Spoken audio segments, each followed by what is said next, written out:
Qu'est-ce qui veut dire construire votre maison sur le roc, sur le rocher, sur la pierre?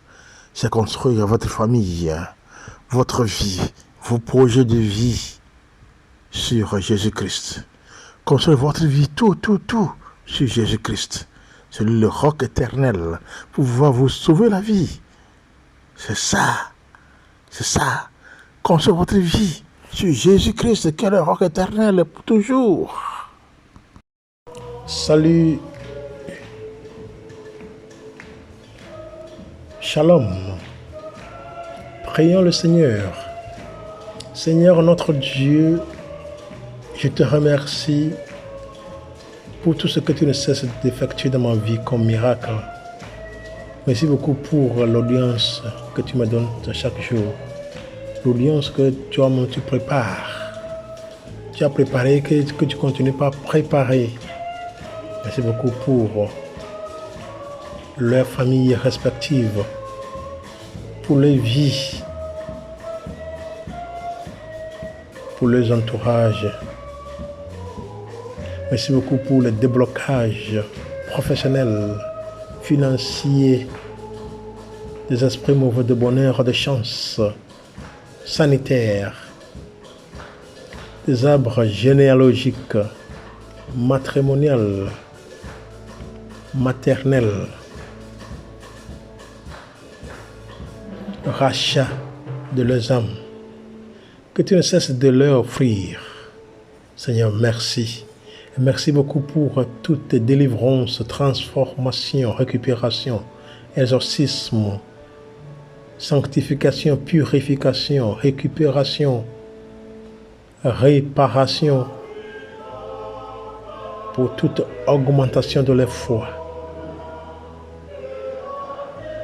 pour l'ouverture de leurs yeux, cœurs et oreilles spirituelles.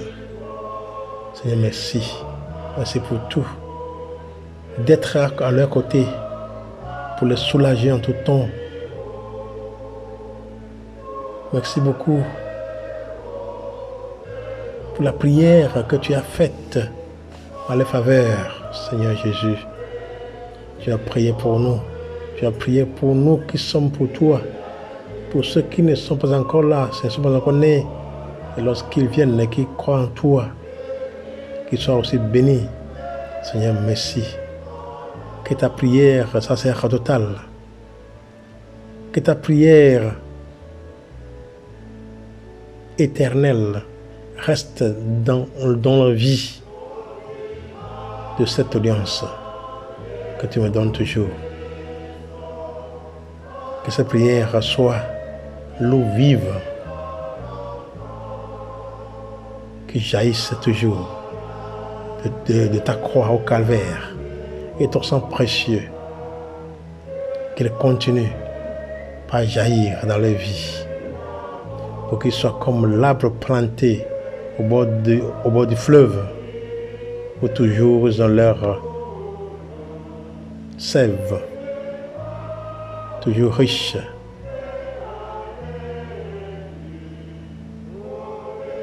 Les feuilles toujours vertes. Seigneur, merci. Et continue par cheminer toujours avec eux, par le Christ, par ton nom, par le Christ notre Seigneur. Amen. Voilà, bien-aimés dans le Seigneur, nous sommes venus vous voir continuer avec nos réflexions sur le peuple de Yahvé et son peuple. Et voilà, nous sommes là aujourd'hui, nous voulons entrer directement sur un terme qui est un peu intéressant, pas un peu seulement, mais c'est super intéressant. C'est quoi ça? C'est un terme où dit la question comment construire, comment bâtir sa maison, comment bâtir votre maison sur le roc, sur le rocher. Comment construire votre maison sur le rocher, sur le roc. Nous allons utiliser ces deux mots parallèlement. Comment construire votre maison sur le roc. Comment? Et nous avons beaucoup de choses à dire là-dessus. On va aller vite. Et déjà, nous sommes entrés. Nous ne pouvons pas discuter, parler de ce terme, de ce sujet, sans lire la parole de Dieu. Quand nous ouvrons notre Bible, Matthieu chapitre 7, du verset 24 au 27, je lis. Ainsi, quiconque écoute ce que je viens de dire et le met en pratique sera comme un homme intelligent qui a bâti sa maison sur les rocs. La pluie est tombée, les rivières ont débordé, la tempête s'est abattue sur cette maison, mais elle ne s'est pas écroulée, car ses fondations avaient été posées sur le roc. Mais quiconque écoute ce que je viens de vous dire, et ne le met pas en pratique, sera comme un homme insensé qui a bâti sa maison sur le sable. La pluie est tombée, les rivières ont débordé, la tempête s'est abattue sur cette maison et elle s'est écroulée. Sa ruine a été complète. La parole du Seigneur. Voilà ce que nous venons de lire. Et le terme, c'est comment bâtir sa maison sur le roc, sur le rocher. Et comment construire sa maison, votre maison, sur le rocher. C'est ça que nous sommes en train de dire maintenant. Et nous savons que nous sommes des chrétiens, nous sommes les enfants de Dieu. On n'a pas, des fois, on n'a pas besoin d'être chrétien avant de savoir qu'il y a Dieu. Avant de savoir qu'il y a Dieu. Dieu est avec nous. Dieu, le créateur du ciel et de la terre. Chacun doit être conscient de cela, doit être au courant de cela. Parce que lorsque nous dormons, nous nous réveillons, nous sommes là, même lorsqu'on va au lit, on ne sait pas à quelle heure on dort. On ne sait pas à quelle heure on se réveille. C'est lui-même qui nous fait endormir. Et c'est lui-même qui nous réveille en tout temps. C'est ça. Ça veut dire que oui, Dieu est grand. Il est grand plus que tout. Donc ce que nous sommes en train de dire aujourd'hui sur comment bâtir, construire sa maison sur le rocher, sur le roc, c'est justement chercher le Seigneur, chercher la face du Seigneur, savoir que le Seigneur est là, c'est lui qui est pour nous, qui nous a créés dans son image, c'est celui que Jésus est venu nous montrer le chemin. Il a dit que c'est lui le chemin, la vérité et la vie.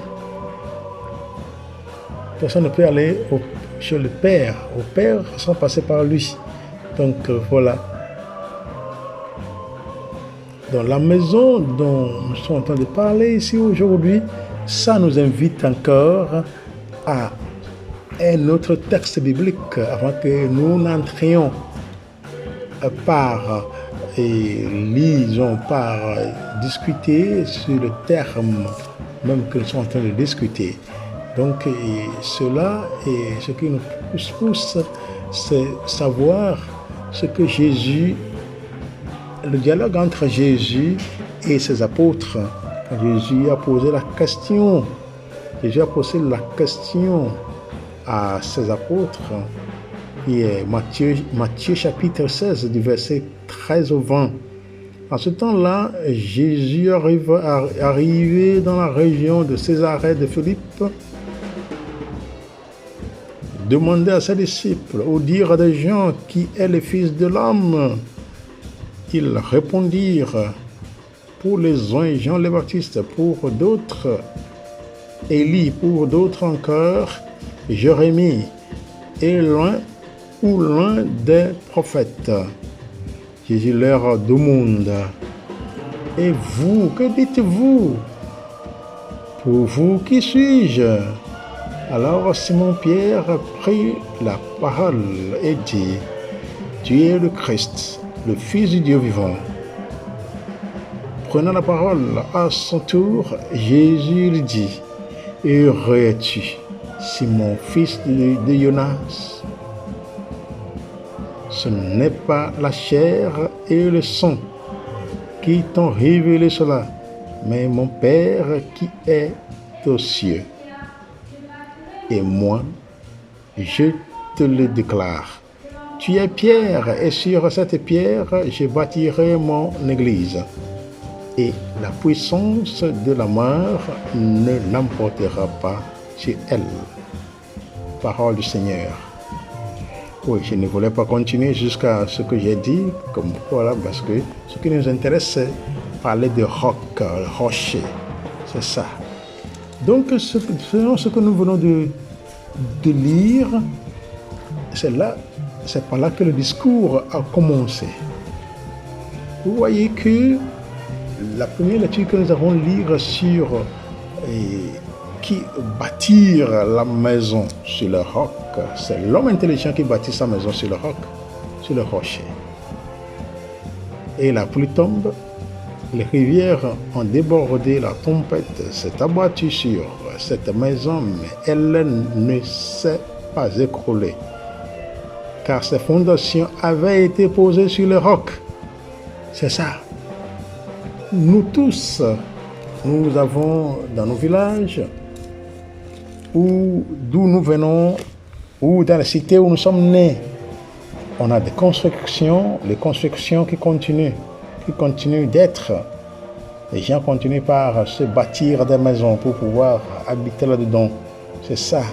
Et sans les rocs, sans les rochers, sans les cailloux, dans ces constructions, on n'aura jamais à construire de bonnes maisons parce que les maisons ne seront pas solides. C'est pour ça que c'est nécessaire et très très important d'avoir les cailloux, les pierres, les rocs, disons les rochers dans les maisons. Et c'est là où la maison est forte. Mais ce que nous sommes en train de dire ici maintenant, c'est parler d'une chose spirituelle. Jésus est en train de donner un exemple. Il parle en parabole. Jésus parle en parabole. Selon ce que Pierre a dit sur Jésus, il dit que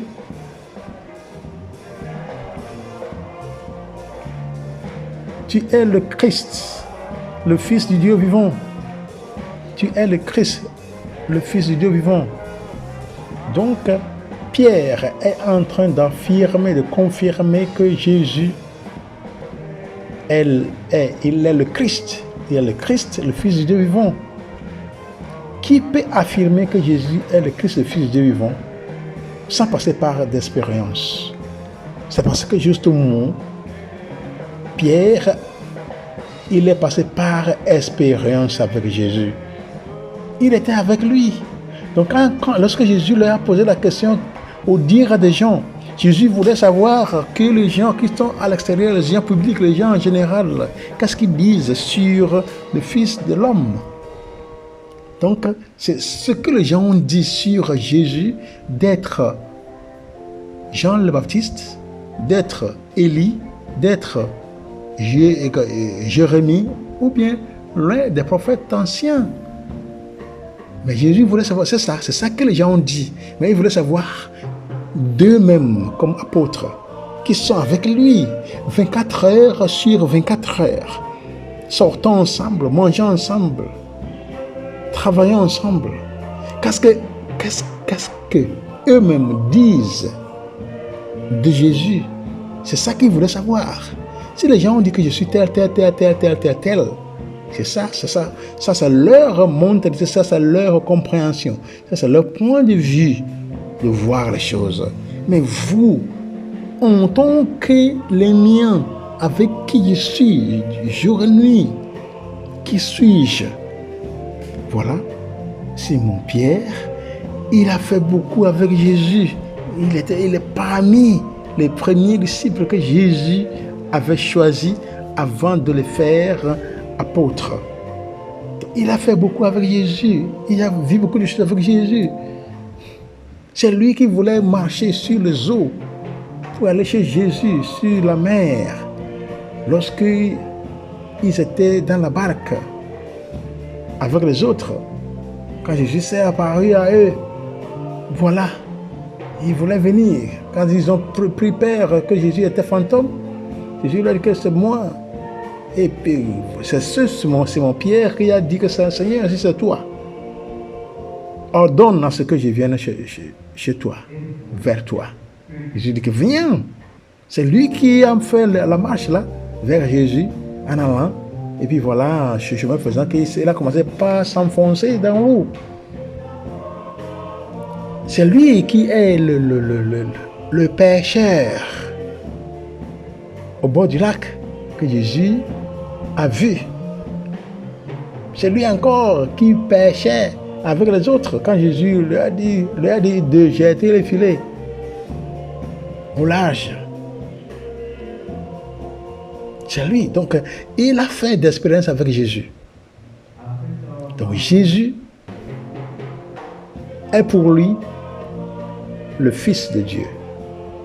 Le Christ, le Fils du Dieu vivant. Il est le Christ, le Fils de Dieu vivant. Il est le Sauveur, le Fils du Dieu vivant, le Dieu créateur. C'est sur cette réponse de Pierre que Jésus va bâtir son Église. C'est sur cette réponse-là. Cette réponse-là, c'est ça qui a donné le titre de Pierre, de Simon-Pierre. C'est sur cette réponse-là, le Christ, le Fils du Dieu vivant, c'est sur cette réponse-là que Jésus va construire son Église. Jésus a fait de Pierre d'être la pierre, le rocher, le roc, sur laquelle son Église sera construite. Il a bien dit, tu es pierre, et sur cette pierre, je bâtirai mon Église. Et la puissance de la mort ne l'emportera pas sur elle. Donc Jésus, ce que les uns ont rejeté, c'est lui qui est devenu la pierre angulaire.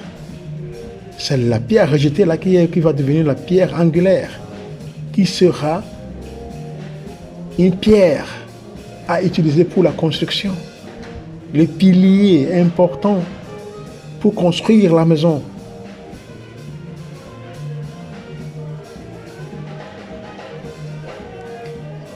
Donc, c'est quoi le roc? Le roc, c'est le symbole de solidité, de stabilité et de durabilité. Vous voyez? Donc, c'est ça. C'est ça. Donc, si nous sommes en train de parler de ce thème, c'est bon de savoir, de comprendre certaines terminologies. Donc, le roc est le symbole aussi des vertus qui dirigent l'homme juste dans sa vie, son âme, sa maison. Et elle ne cède à aucune épreuve néfaste de la vie. Les maux, les calomnies, les pertes rencontrées sur terre.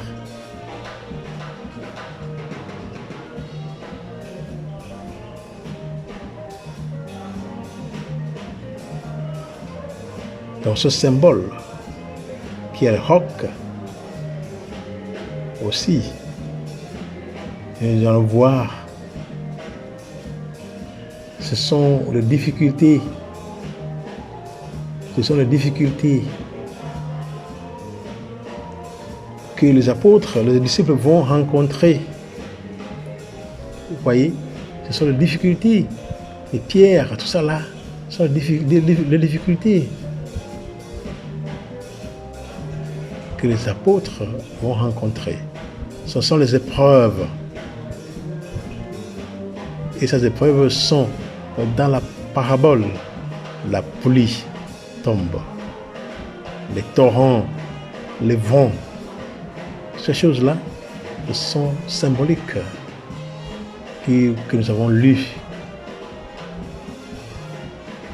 dans la première lecture que nous avons lue sur Matthieu 7, 24, 27.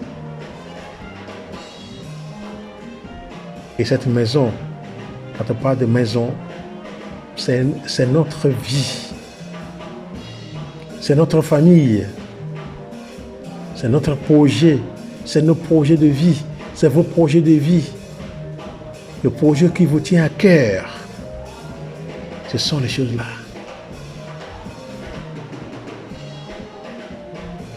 Vous voyez. Donc toujours, lorsque nous parlons de cette maison, que construit une maison sur le rocher, donc Jésus est ce rocher-là. Jésus est ce roc. Tu vois, c'est ça la foi professée par Simon-Pierre. Tu es le Christ, le Fils de Dieu vivant. Donc Jésus est ce roc-là. Donc, il est en train de construire son église sur ce roc, sur cet rocher. Donc notre vie, pour pouvoir construire notre vie sur le roc, ça veut dire que nous sommes appelés à construire nos vies. À construire nos vies sur le roc là. Nous sommes appelés à construire nos vies. Comment construire? C'est une bonne question. Comment construire cela? Ça veut dire construire sur le Christ. Construire sur le roc. Construire votre famille, vie, famille, projet que vous tient au cœur, à cœur.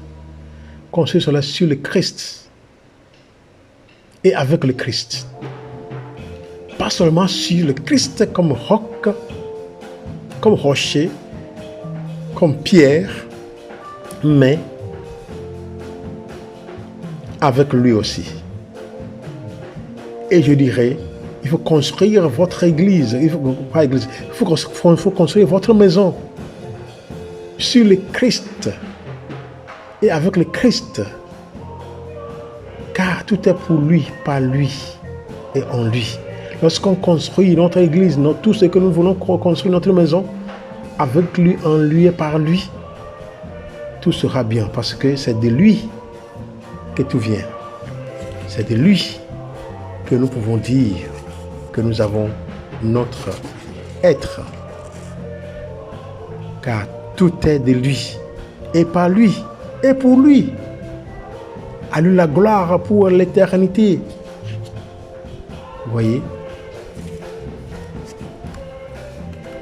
Donc nous ne pouvons pas construire notre vie, notre maison, ce que nous sommes en train de construire dans ce monde. Tous nos rêves, nous voulons construire nos rêves et tout, sans le Christ, sans Dieu. Parce que lorsque nous parlons du Christ, nous sommes en train de parler de Dieu. Effectivement, nous sommes en train de parler de Dieu.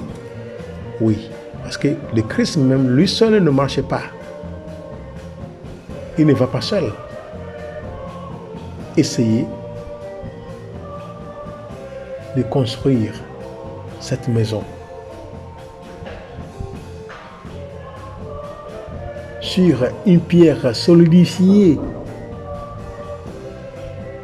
C'est ainsi que quiconque écoute ces paroles que je viens de vous dire, que je viens de dire, et les met en pratique, peut se comparer à un homme avisé qui a bâti sa maison sur le roc. C'est ça. Il ne s'agit pas de paroles vides, de sens dites par le premier venu, mais des paroles de Jésus. Il ne s'agit pas d'écouter n'importe qui, mais d'écouter Jésus. Il ne s'agit pas d'accomplir une chose parmi tant d'autres, mais d'accomplir les paroles de Jésus. Donc nous sommes appelés à pouvoir mettre en pratique la parole de Dieu. Pas seulement d'écouter, mais essayer de la mettre en pratique. Ça veut dire qu'il faut être fidèle. Il faut être fidèle au Seigneur en tout ce que nous faisons. Il faut l'inviter de venir avec nous. Parce que ce rocher, c'est lui-même le Christ. C'est lui, la pierre angulaire. C'est lui le rocher spirituel.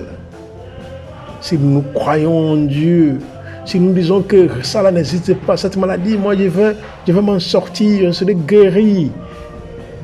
Je vais avoir des blocages, toute délivrance, tout exorcisme, toute transformation, récupération, réparation, toute sanctification, purification.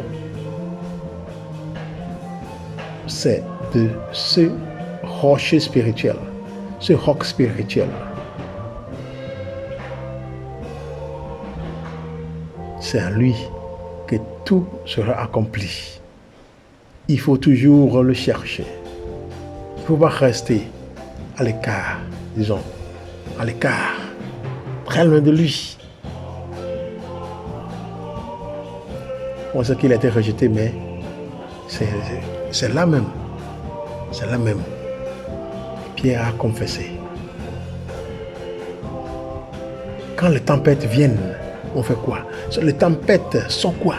Sont nos difficultés, sont tout ce que nous passons comme difficultés dans nos vies. Sont les maladies, sont la faim, sont les calomnies, les rejets, les marginalisations. Vous voyez, tous nos manquements, tout ce qui nous manque, tout manquement de nos besoins, ce sont les tempêtes qui nous viennent, les découragements, parce que nos projets ne se réalisent pas, parce que les destins, parce que le bien-être de nos destins ne se réalise pas dans notre vie, qui fait que nous souffrions. Donc ce sont les tempêtes qui nous viennent. Et nous devons construire aussi avec sagesse. On construit notre maison avec sagesse. Toujours en relation avec la pierre. Cette pierre, ce rocher, ce roc. Il faut construire sur pierre et avec pierre. C'est ça que nous avons dit maintenant. On construit avec lui aussi, pas seulement sur lui, mais avec lui. S'il est dedans, ça va bien aller. Construire sur pierre et avec pierre veut dire également construire sur le roc. Quand le Seigneur lui a dit que tu es pierre et sur cette pierre je bâtirai mon église et les portes de l'Hadès, bien de la mort, ne tiendront pas contre elle. Donc c'est lui-même. Il a construit son église sur lui-même, sur cette foi-là. Si le Christ, le roc, la pierre vivante et précieuse, appelle son apôtre une pierre, cela signifie qu'il veut que Pierre et avec lui l'Église tout entière soit le signe visible de l'unique Sauveur et Seigneur. C'est très profond.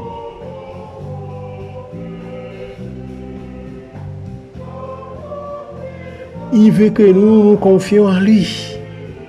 notre confiance dans le Seigneur. On se confie au Seigneur. Notre confiance, c'est lui.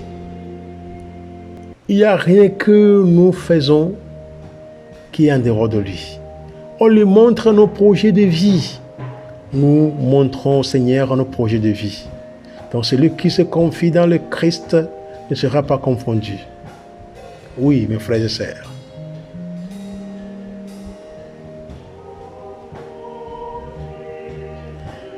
En méditant les paroles du Christ sur le roc, rocher ou bien pierre comme fondation adéquate pour notre maison, nous ne pouvons manquer de relever que la dernière parole est une parole d'espérance.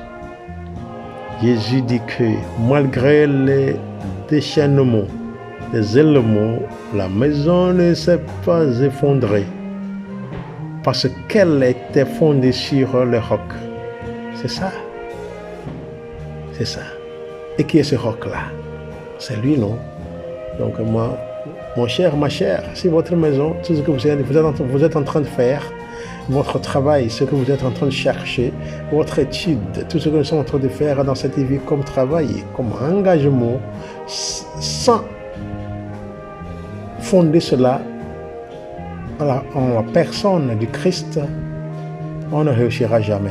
Nous serons confondus.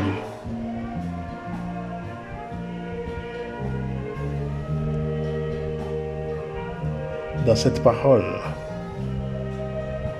roc, il y a une extraordinaire confiance dans la force du fondement, la foi qui ne craint pas de démentir parce qu'elle est confirmée par la mort et la résurrection de Christ. Telle est la foi qui, après de nombreuses années, sera confessée par Saint Pierre dans ses lettres. Je cite, « Voici que je pose en Sion une pierre angulaire, choisie, précieuse. Choisie, précieuse, et celui qui se confie en elle ne sera pas confondu. » Première lettre de Saint Pierre, de Pierre, chapitre 2, verset 6. Assurément, il ne sera pas confondu. Oui. La peur de l'échec peut quelquefois freiner même les rêves les plus beaux. Elle peut paralyser aussi la volonté et rendre incapable de croire qu'il puisse exister une maison construite ou bâtie sur le roc. Elle peut persuader que la nostalgie de la maison est seulement un désir des chrétiens et nos projets de vie. C'est ça. Donc, chers frères et sœurs, nous sommes appelés à nous adhérer au Christ, à nous accrocher au Christ, à ne pas avoir peur de s'accrocher à lui. Avoir la foi authentique, une foi authentique dans le Seigneur. Tout ce que nous passons comme difficulté, nous savons que le moment viendra où on va réussir dans la vie. Nous venons de lire ces deux textes bibliques qui ont parlé de rochers, de rocs, que nous avons essayé de déchiffrer un peu. Il faut toujours avoir à sa foi confiance dans le Seigneur. Il ne faut pas être découragé. Parce que si on se décourage, c'est fini déjà pour nous. Il y en a qui tombent. Il y en a qui ne réussissent pas à cause de la peur, à cause des doutes. La peur de réussite. Ah, c'est moi comme ça qui fait ça là. Non, moi je ne veux pas. Hein. Ça, c'est plus que moi. Hein. Il n'y a rien qui soit difficile pour l'homme. Parce que c'est l'homme qui fait tout. Si ce n'est pas moi, c'est lui. Si ce n'est pas lui, c'est l'autre.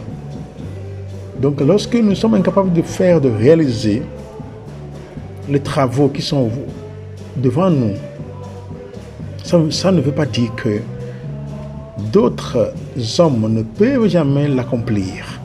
Ils peuvent le faire. Donc on doit tout faire avec le Seigneur. Par lui, avec lui, en lui. Comme ça, on peut aller très loin dans la vie. N'ayez pas peur. Il faut toujours avoir cette confiance en ce Jésus qui est le Christ, le Fils de Dieu vivant, professé par Pierre, et qui est sur cette réponse que Jésus a fondé son Église. Que Jésus a dit que c'est ça, cette pierre. Sur cette pierre, il fonde l'Église. C'est ça, sur ça que nous sommes en train de construire notre maison. Il faut chercher à construire votre vie personnelle, les jeunes, les couples. Fondez votre vie familiale, fondez votre couple, fondez votre famille, votre projet de vie, ou bien vos familles, vos vies, vos projets de vie qui vous tiennent à cœur. Il faut les fonder sur la personne de Christ, la personne de Dieu. Ceux qui ne veulent pas le Christ, donc la personne de Dieu. Oui, il faut fonder tout en Dieu, sur Dieu. En personne du Christ qui représente Dieu pour nous, qui est venu nous montrer la figure dans le visage de Dieu, qui est venu nous montrer le cœur de Dieu, qui est venu nous dire qu'il est le chemin, la vérité et la vie. Nous sommes appelés à pouvoir le suivre dans ses raisonnements, dans ses enseignements, pour que nous puissions nous sauver, sauver les âmes, nos frères et sœurs, pour notre salut et pour sa plus grande gloire. Merci beaucoup. Continuons nous accrocher à lui. Continuons demeurer en lui. Continuons de rester avec lui. Continuons entrer dans son intimité. Qu'il continue par nous bénir tous, maintenant et à jamais. Shalom.